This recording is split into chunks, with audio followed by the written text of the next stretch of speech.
All right, that brings us now to the co-main event, which goes down in the bantamweight division, where we got former UFC cash cow Sugar Sean O'Malley coming in at minus 200, going up against Song Yadong, who comes in at plus 170. Now, I'll start off on the Sean O'Malley side of things, who is going to be fighting in his first non-title fight in, I believe, 4 fights now. And in just as many fights, his first non-5-rounder. This is his first 3-rounder since he won that split decision against Piotr Yan. Now, O'Malley obviously got those back-to-back fights against Merab Dvalishvili, came up short in September of 2024 where he lost his title, and then he got beat even worse in the following year against Dvalishvili, who eventually submitted him. I believe that was in the 3rd or 4th round.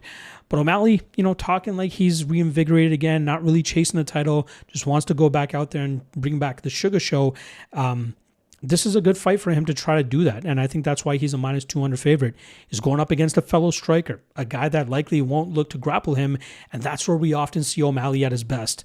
When he is in his zone, he provides some crazy striking wizardry with his setups, his head kicks, his straight down the pipe is absolutely nasty. I always have that Eddie Wineland knockout playing in the back of my head because of how nasty it was and how well he set it up. He's very good at feinting, very good with his footwork, very good at setting up traps and springing them on his opponents. And I think even at 31 years old, he's still very capable of getting big, high-level wins. I just think that Merab Dvalishvili had his number. O'Malley, for as much as we wanted to say that he was a UFC plant in the sense that the UFC was always giving him favorable matchups, I'll still kind of give the UFC flack for allowing Marlon Vera to fight for a title when we had so many other willing and more legitimate contenders out there. But that's Sean O'Malley at his best, fighting a fellow striker who's willing to let him fight at his distance and his pace, because he's still very dangerous from distance and he has nasty knockout power when he can spring those traps on his opponents. His defensive grappling is improving, and I think it takes a guy like Dvalishvili to really bring the flaw out of him. But in terms of just fighting a traditional wrestler, I think we'll see him shuck off those takedowns, keep fights in the striking realm, and then eventually showcase his best work. Now, he's going up against Song Yadong, who's clearly in the big fights era of his career, right? From headlining against Corey Sandhagen and losing that fight via TKO cut, to knocking out Ricky Simon after battering him for 4.5 rounds. Good win against Chris Gutierrez as well. Came up short against Piotr Yan by decision. That was a fight where it was like a classic Piotr Yan fight. Piotr Yan starts slow, hence why all 3 judges scored that first round for a Song. And then the next 2 rounds, we saw Yan get his timing down, his spacing down, his distance down. And then from there, he was able to pick up the steam and get that decision win over Song Yadong. Then we had the Henry Cejudo fight, which was kind of weird, right? That was a closer fight than a lot of people expected it to be. Song was a big favorite, but Cejudo was making it very close, throwing with a lot of power, blitzing the pocket a lot more than I think Song was kind of anticipating. And I think that made Song a little bit more reserved and a little bit more gun-shy than we've kind of seen from him. Song at his best is a guy that crashes the pocket himself, pushes his opponents backwards, demands the respect of his opponents, tries to knock them out. When he sees that he has a bit of a grappling advantage, he'll go to his wrestling when he needs to.